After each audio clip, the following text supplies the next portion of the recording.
Après plus de 2 ans à avoir vécu dans le royaume de Siam, j'ai décidé de partir, de m'envoler pour de nouvelles aventures. En effet, dans la dernière vidéo, vivre en Thaïlande, avantages et inconvénients, eh bien je vous racontais peut-être les raisons qui vont me faire partir de la Thaïlande et m'envoler vers d'autres pays.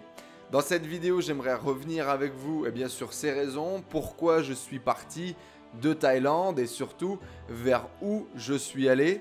Et peut-être est-ce que je vais finir par rentrer en Thaïlande. On voit tout ça ensemble dans cette vidéo. Alors peut-être toi aussi tu cherches à vivre en Thaïlande, à rester vivre sur le long terme et tu te poses des questions.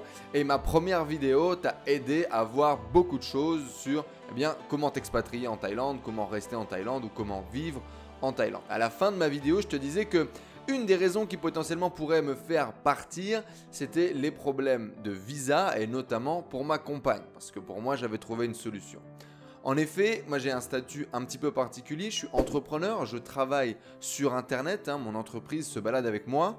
Et en Thaïlande, pour rester et être légal, j'avais pris ce qu'on appelle le portage salarial. Donc je deviens salarié pour une société en Thaïlande et du coup j'ai un salaire, des fiches de paye et j'ai du coup ce qu'on appelle un work permit, un visa de travail pour 1 an voire jusqu'à pour 2 ans. Et donc je peux totalement me déplacer, rester en Thaïlande, je paye un petit peu d'impôts sur mon salaire. Alors bien évidemment ça me coûte plus cher qu'une solution, ça me coûte environ 7000 € par an pour pouvoir rester là-bas. Mais vraiment, c'est super clean, je peux rester, je paye mes impôts.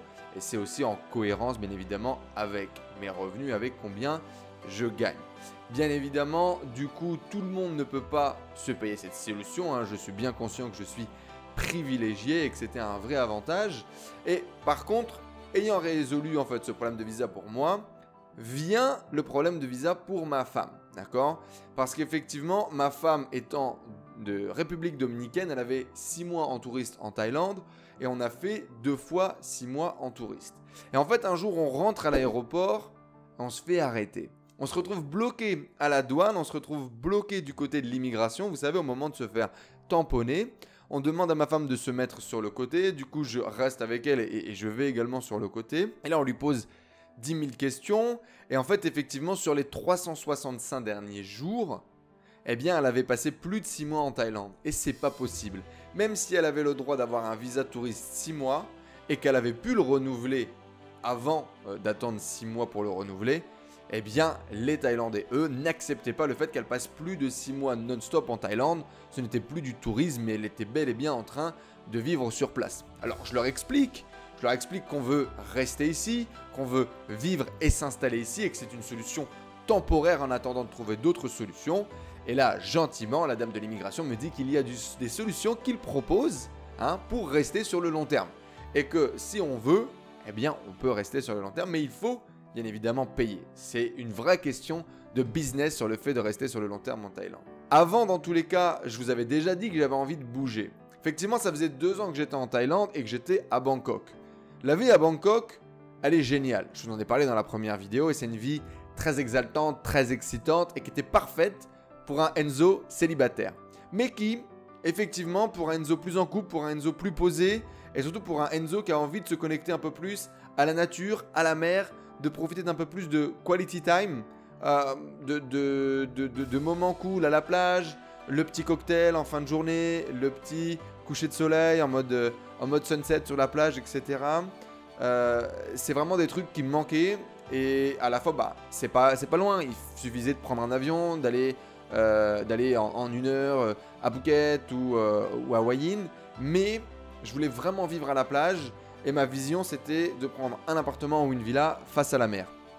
Et bien évidemment en Thaïlande il y a des tonnes de possibilités et de solutions pour ça, mais ce problème de visa, le fait qu'on se soit fait bloquer, le fait qu'il nous ait vraiment maltraité, parce que il voulait rien entendre quoi.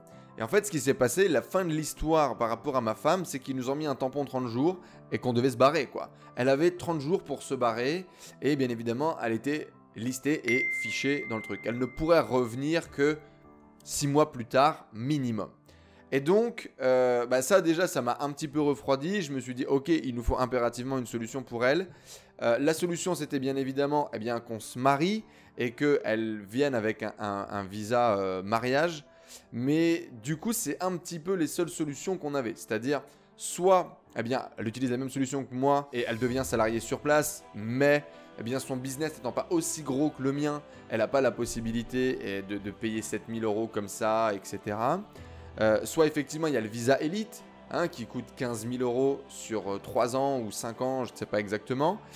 Mais effectivement, qui est un beaucoup plus gros investissement et qu'il faut amorcer cash. Et on n'avait pas les 15 000 € à pouvoir mettre comme ça sur la table pour elle. Donc, on s'est retrouvé vraiment un peu bloqué. Et bien évidemment, le dernier point, c'est que... Et c'est d'ailleurs le seul point, parce que si le problème n'est que de l'argent, on trouve des solutions.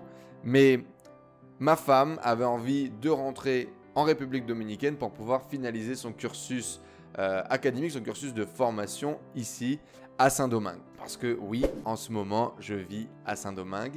Et donc du coup, ma femme m'a dit « Ok, j'ai besoin de rentrer entre 6 et 9 mois pour finaliser mon parcours de formation. Est-ce que tu es OK pour pouvoir venir vivre avec moi, vivre à Saint-Domingue, le temps de faire mon cursus de formation ?»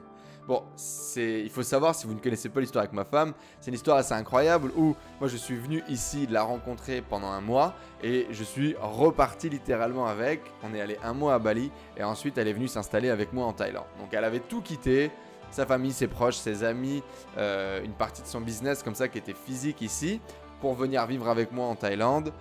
Bien évidemment, j'ai rendu l'appareil et je suis venu jouer le jeu et vivre cette aventure ici. Alors on a pris un petit appartement hyper sympa dans le centre-ville, pas très loin de son bureau et pas très loin de son académie pour pouvoir venir travailler. Mais effectivement, c'est peut-être pas aussi cool que la Thaïlande. Mais ça, je vous en reparlerai dans une autre vidéo dédiée du coup à la vie en République dominicaine. Et finalement, c'est ça. Alors, si je devais faire un petit récap, la première chose, c'est que je voulais dans tous les cas quitter Bangkok pour aller soit vivre à Hua Hin, soit à Phuket, mais d'un coin assez calme, peut-être à Pattaya, mais un peu reculé face à la mer. Enfin, il y avait plusieurs endroits que j'avais commencé à repérer pour pouvoir aller vivre face à la mer, un peu plus au calme en Thaïlande. Et les problèmes et de visa pour ma femme et de niveau de bonheur moyen, parce qu'effectivement elle n'était pas hyper heureuse, comme on l'avait dit, elle n'avait pas une vie sociale hyper développée en Thaïlande, et donc il fallait faire bouger un petit peu les choses. Et voilà, j'ai rendu l'appareil à ma femme et je suis venu vivre ici quelques mois en tout cas pour pouvoir qu'elle finalise son cursus et qu'elle finalise son master. Les conditions actuelles un petit peu spéciales font que, pour l'instant en plus, peut-être que son diplôme va être décalé et qu'on va devoir rester quelques mois supplémentaires en République dominicaine. Bref, on verra ça dans les prochaines aventures. Mais voilà en gros pourquoi je suis parti de la Thaïlande. Donc rien contre la Thaïlande finalement, et plutôt quelque chose de très personnel. Pour être totalement franc avec vous, la Thaïlande me manque, bien évidemment. Les gens... Les petits moments, la street food, la nourriture. D'ailleurs, ce midi, là, on va manger du pad thai. Ça me manque. Mes amis, mon réseau, ma communauté de Français et d'expatriés en Thaïlande, à Bangkok, me manque. Bien évidemment. Ici, la vie est très cool. C'est également une vie tropicale. Il fait bon et les gens sont très cool. Mais c'est différent. Et j'ai toujours dans un petit coin de ma tête de retourner vivre en Thaïlande. Et là, pour le coup, je me ferai plus avoir sur les visas et sur le fonctionnement pour ma femme. À mon avis, la solution sera certainement que l'on se marie, que moi je reprenne un visa soit de travail, soit un visa élite pour pouvoir m'expatrier en toute tranquillité et qu'on soit tous les deux avec des situations stables en Thaïlande en évitant au maximum, bien évidemment, les visas de touristes. Ok, voilà, c'est un petit peu le retour d'expérience que j'avais envie de vous faire et vous partager, donner un petit peu une suite à notre première vidéo et découvrir un petit peu plus pourquoi est-ce que je suis parti. Si vous souhaitez que je fasse une vidéo plus sur la fiscalité, sur comment ça fonctionne en Thaïlande pour pouvoir être entrepreneur, avoir une fiscalité clean et s'organiser, déjà je vais vous mettre un lien dans la vidéo, vous pouvez m'envoyer un email en mettant en objet salarié en Thaïlande, comment ça marche. Et je pourrais vous mettre en relation avec mon contact sur place qui s'occupe de ça si ça vous intéresse et si vous avez le profil adéquat. Il faut déjà avoir une entreprise qui tourne, déjà une entreprise qui gagne de l'argent et qui gagne suffisamment d'argent parce que vous l'avez compris, ça va vous coûter 700 € par mois minimum. Donc voilà. Si vous avez ce profil-là et si vous êtes intéressé, dites-le moi dans les commentaires et je vous mettrai en relation avec grand plaisir. Et si vous voulez que je vous explique un petit peu plus en détail comment ça fonctionne, n'hésitez pas à me le dire également. Je vous ferai une vidéo certainement sur vivre en République Dominicaine, les avantages et les inconvénients. Ça arrivera d'ici quelques semaines sur la chaîne YouTube. Merci beaucoup d'avoir suivi cette vidéo. En tout cas, j'espère qu'elle vous a plu. N'hésitez pas à me dire, vous, comment se passe votre expérience en Thaïlande? Est-ce que vous avez décidé d'y rester et d'y vivre? Et puis, on continue d'échanger comme d'habitude dans les commentaires juste en dessous sur le sujet. Si vous voulez travailler comme moi sur le net, sur Internet et puis gagner votre vie en ligne et pouvoir vivre en Thaïlande, vous expatrier un petit peu partout sur la planète, il y a une formation qui est gratuite là juste en dessous. C'est les 4 étapes pour réussir un projet. C'est les 4 étapes que j'ai notamment mis en place pour lancer toutes mes activités sur Internet et gagner ma vie. C'est tiré de plus de 150 interviews que j'ai réalisées d'entrepreneurs qui ont réussi et c'est un petit peu leur formule magique. Une méthode comme ça qui fonctionne systématiquement. Regarde le lien là juste en dessous et puis clique dessus, mets ton email et tu vas recevoir dans ta boîte email directement cette petite formation qui va t'aider à te lancer, à découvrir un petit peu ce milieu si ça t'intéresse. Je te souhaite une excellente journée, merci beaucoup d'avoir suivi cette vidéo et puis comme d'habitude, partage-moi ton expérience sur la Thaïlande dans les commentaires juste en dessous. C'était Enzo, je vous dis à très vite. Ciao ciao à tous!